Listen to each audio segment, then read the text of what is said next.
কি হলো? নিন, ধরুন। এ সম্ভব নয়। বাবা কিছুতেই মানবেন না, খুব অশান্তি করবেন। কেন? পড়াশোনা করা তো অন্যায় নয়। আজ থেকে অনেক বছর আগে আমার দিদিরা কলেজে পড়েছেন, আর এখন তো সময় আরো এগিয়েছে।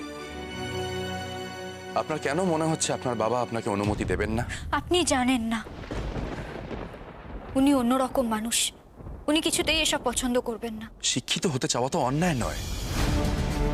আপনার বাবাকে বোঝাবেন, প্রয়োজনে যুক্তি দিয়ে তর্ক করে বোঝাবেন। সেটা হয় না। ব্যাপারটা আপনার কাছে যতটা সহজ মনে হচ্ছে, আমার কাছে ততটা সহজ নয়। একবার ভেবে দেখুন, নিজেকে স্বাধীন করার এটাই কিন্তু আপনার কাছে শেষ সুযোগ। সামনে ফর্ম রয়েছে, সাহস করে গিয়ে বাবাকে বলে দিন আপনি পড়াশোনা করতে চান। দেখবেন সব বাধা কেটে গেছে, একটা নতুন জীবন পাবেন আপনি। আর আজ যদি আপনি ভয় পেয়ে পিছিয়ে আসেন, তাহলে কিন্তু গোটা জীবনটা আপনাকে সংসারের চোরাবালিতেই মুখ গুজে কাটিয়ে দিতে হবে। দেখুন আপনি কি করবেন। আজ যদি আপনি ভয় পিছিয়ে আসেন, তাহলে কিন্তু ভবিষ্যতে আর কোনোদিনও আপনার স্বাধীনতা নিয়ে আপনি আক্ষেপ করতে পারবেন না।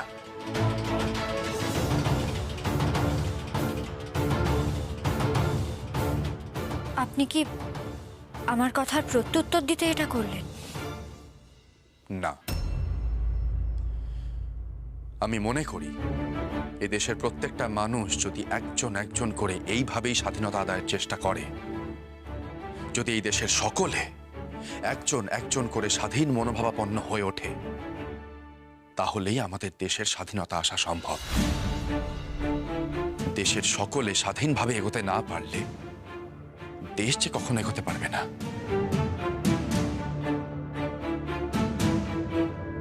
ভেবে দেখুন কি করবেন।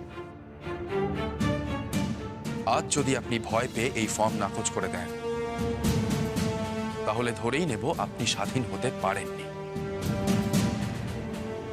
সুযোগ ছিল আপনার কাছে, হয়তো আপনি স্বাধীন হতে চাননি।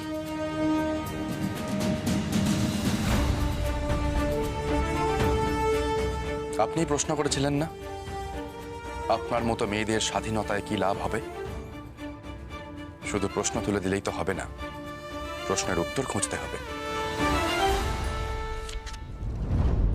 এই নিন ফর্ম, সাহস করে গিয়ে বাবাকে বলুন আপনি পড়াশোনা করতে চান। তাহলেই বুঝবো আপনার পড়াশোনা করতে চাওয়া সার্থক।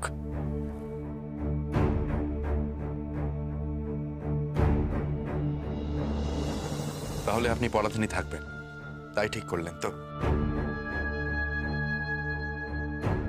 বেশ, ফর্মটা ভর্তি করে কোথায় জমা দিতে হবে?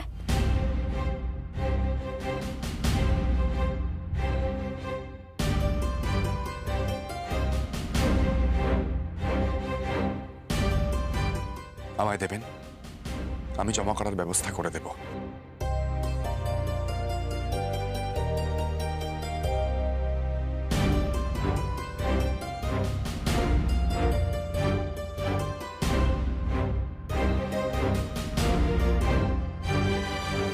আসছি।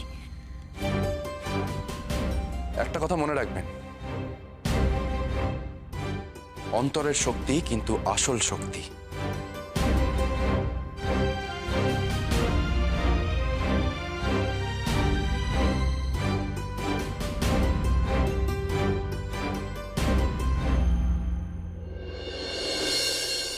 সুভাষ কি সারা জীবন এরকমই? একটা কথা বলি, আমাদের বাড়িতে বড়রা যদি কোনো কথা বলে, সে কথা অস্বীকার করার সাহস বাড়ির ছোটদের চিন্তাতেও আসে না। আমার মেয়ে বাণীকেই ধরুন না, ও বাধ্য, নিজের মেয়ে বলে বলছি না, বাণীর মতন এরকম মেয়ে পাওয়া কিন্তু ভার।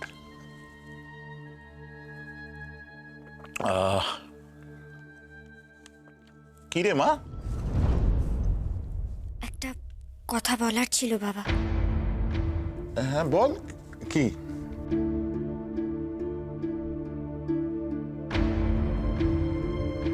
বল, কি বলবি বল।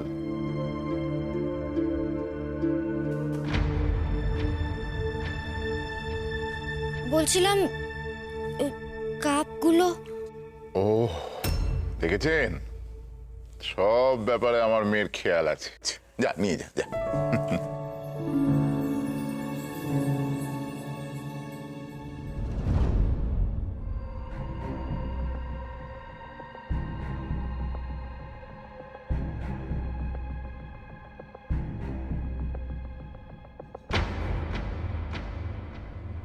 কি হলো আবার? হ্যাঁ,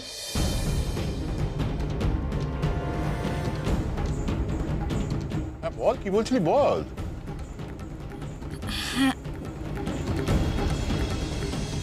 বলছিলাম এত সংকোচ করছিস কেন? আমি জানি তুই এমন কোনো আবদার করবি না যেটা আমার ইচ্ছার বিরুদ্ধে যাবে। জানকী বাবুকে আমি সেই কথাই তো বলছিলাম।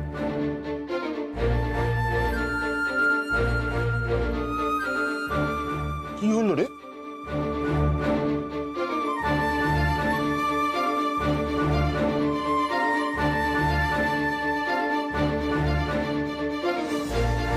কিছু না।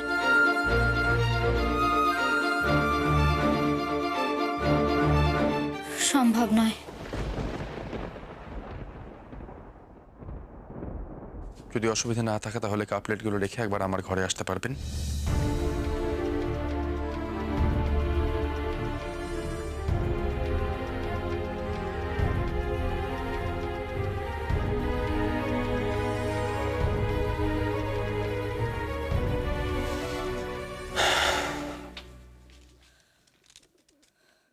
কেন পারলেন না? আমি পারবো না। বাবার বিশ্বাস, আমি এমন কোনো আবদার করব না যা উনি মেনে নিতে পারবেন না। দেখুন, উনি আপনার বাবা মশাই। ওনার প্রতি সমস্ত সম্মান বজায় রেখে আমি বলছি, এমন কোনো বিশ্বাসের মূল্য দেবেন না যা আপনার ইচ্ছের বিরুদ্ধে আপনার জীবনকে ভাসিয়ে নিয়ে যায়।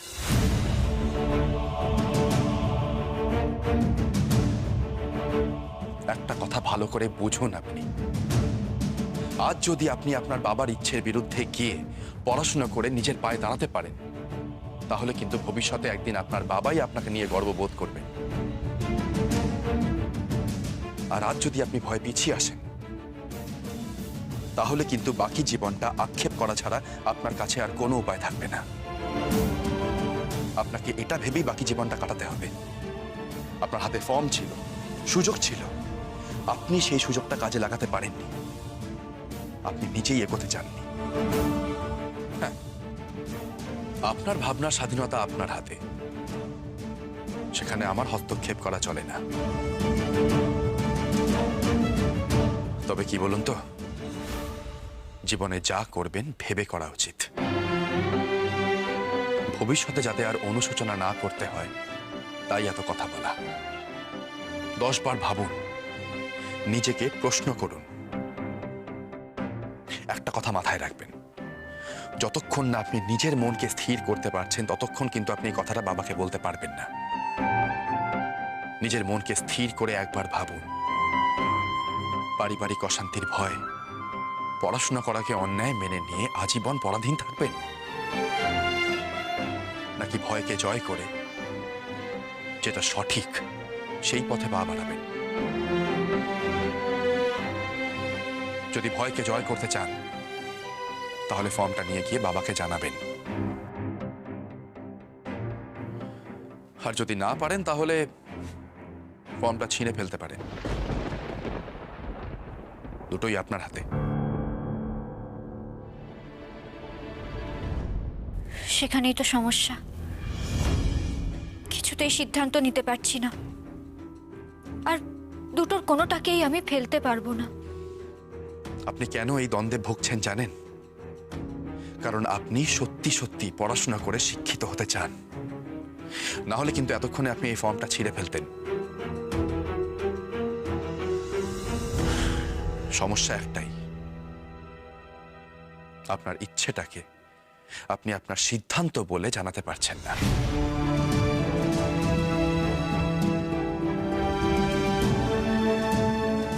সিদ্ধান্ত নিতে গেলে মনকে আগে স্থির করতে হবে। আপনি এক কাজ করুন, ধ্যান করুন। ধ্যান? হ্যাঁ, দু চোখ বন্ধ করে সমস্ত চিন্তা ভাবনা দূরে সরিয়ে রেখে এক মনে ধ্যান করুন, উত্তর পেয়ে যাবেন। বিশ্বাস করুন, ধ্যানই কিন্তু একমাত্র পথ।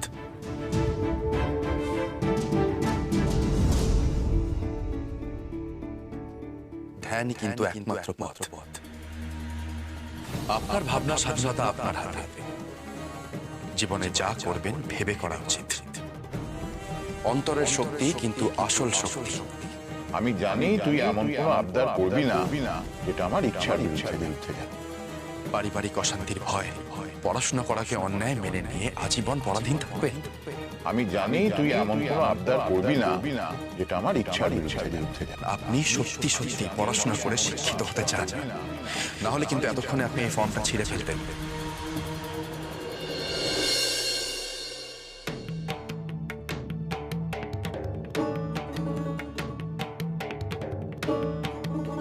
মা, যে পানগুলো সাজা হয়েছে আমি কি পিসিদিমাকে দিয়ে আসবো?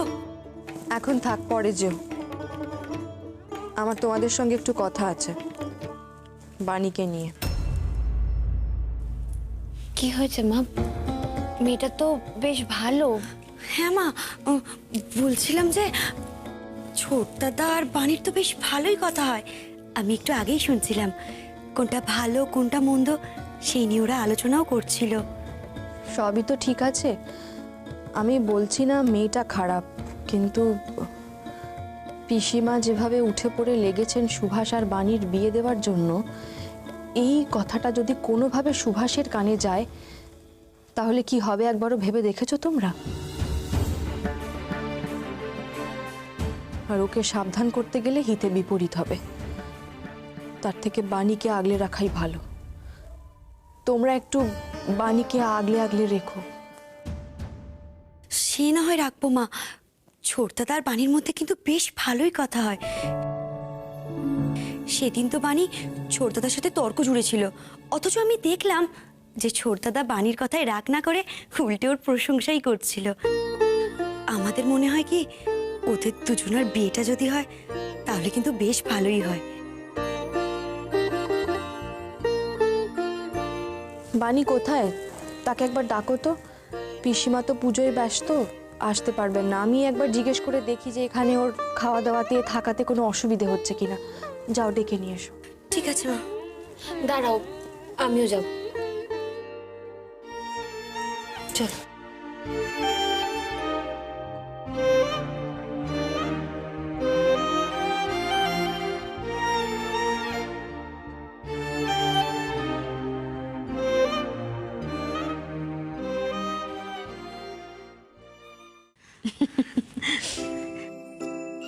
আচ্ছা দিদি, তুমি কি কিছু বুঝতে পারলে গো?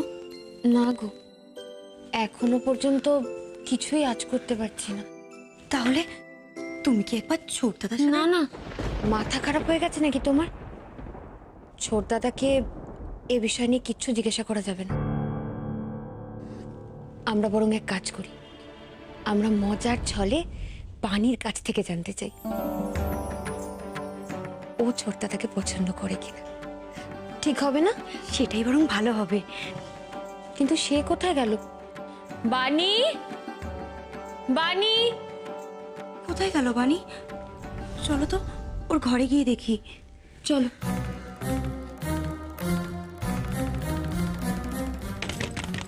বাণী,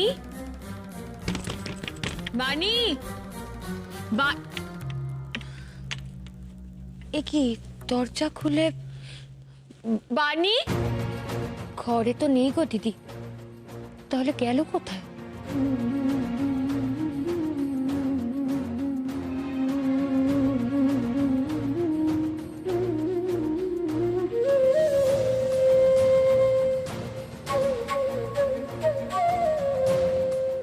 কলকাতার তো খুব খারাপ অবস্থা মশাই। রাজধানী দিল্লিতে পাঠিয়েও স্বদেশীতে দৌরাত্ম তো কিছুমাত্র কমলো না। দিনে দিনে আরো বাড়বে রায়চৌধুরী মশাই। সকলে কেমন যেন ক্ষেপে উঠেছে, কেউ আর সংযত থাকছে না। ছেলে ছোকরারাও সব কিরকম অন্যরকম হয়ে গিয়েছে। ঠিকই। কিছু বলবে সুভাষ? কিছু টাকার প্রয়োজন হয়ে পড়েছে বাবা, স্কটিশ চার্চ কলেজে জমা দিতে লাগবে। বেশ, নিয়ে যেও। সুভাষ, তুমি তো প্রেসিডেন্সিতে পড়তে, তাই না? স্কটিশে যাবে কেন? আপনি ঠিকই জানতেন, আমি প্রেসিডেন্সি কলেজেরই ছাত্র ছিলাম, কিন্তু সম্প্রতি কলেজ কর্তৃপক্ষ আমাকে রাস্টিকেট করেছে। তাই আমি আবার নতুন করে স্কটিশ চার্চ কলেজে ভর্তি হচ্ছি। রাস্টিকেট? আগে এমন কিছু ঘটেছিল যা ঘটা উচিত নয়। বাবা, আমার কিছু কথা আছে। তোমার কি হয়েছে বলো তো? প্রথম দুবারও যখন আসলে এই একই কথা বলতে এসেছিলে বলে আমার মনে হয়। যা বলবে পরিষ্কার করে বলো।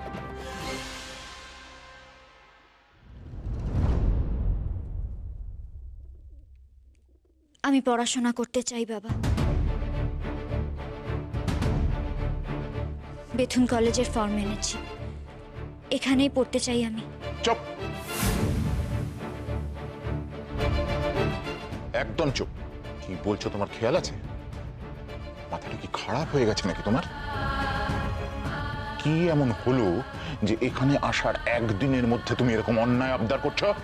সে কি শঙ্করবাবু, লেখাপড়া করতে চাইছে সে তো ভালো কথা, এখানে অন্যায় আবদার কোথা থেকে চলে এলো? আপনার কি কোনো আপত্তি আছে মেয়ের পড়াশুনো নিয়ে?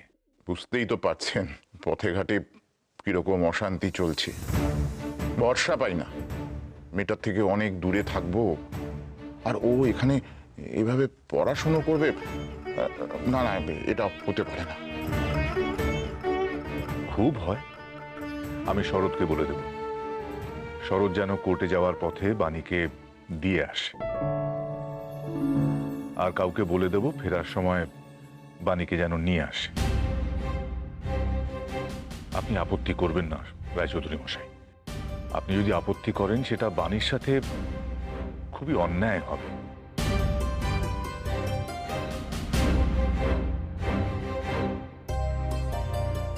রায়চৌধুরী মশাই, সইটা করে দিন।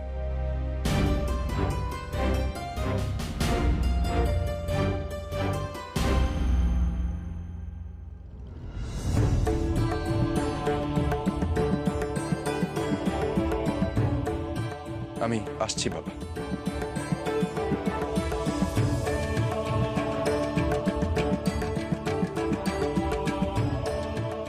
থাক থাক মা, থাক, সুখে থাকো, ভালো থাকো।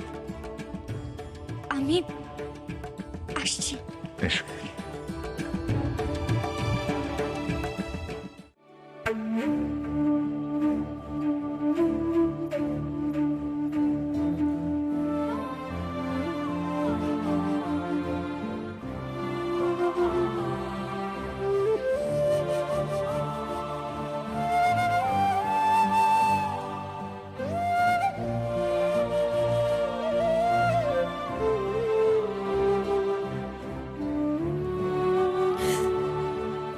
আমার এত দিনের স্বপ্ন আজ এইভাবে পূরণ হবে ভাবতেও পারিনি। আমি সত্যিই পড়াশোনা করতে পারবো, আর কোনো বাধা রইল না।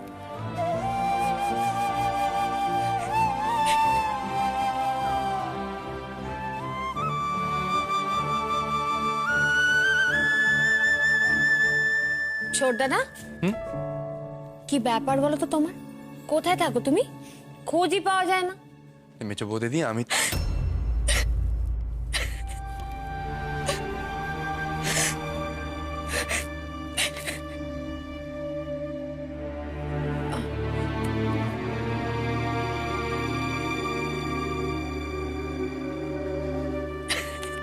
বানি, কি হয়েছে? কাঁদছো কেন? এসো, এদিকে এসো, বস। কি হয়েছে আমায় বলো। এরকম ভাবে কাঁদে না। কি হয়েছে? জানো, আজ আমার অনেক দিনের স্বপ্ন পূরণ হলো। উনি এই এইভাবে কলেজের ফর্মটা না এনে দিলে এটা কখনো সম্ভব হতো না। আপনার মতো এমন হাজার হাজার মেয়ে স্বাধীনতার স্বাদ পাওয়ার আশায় বসে আছে। তাদের সবাইকে এইভাবেই ঘরের চার দেয়ালের বাইরে বেরিয়ে আসতে হবে। মেয়েদের তো পিছিয়ে থাকলে চলবে না। মেয়েরা এগোলে তবেই তো দেশ এগোবে। দিন।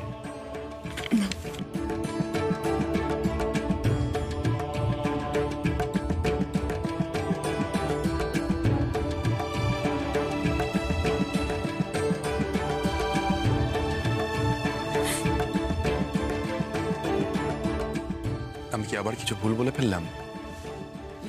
উনি এইভাবে কলেজের ফর্মটা এনে দিয়ে তুমি খুব ভালো কাজ করেছো ছোটদাদা।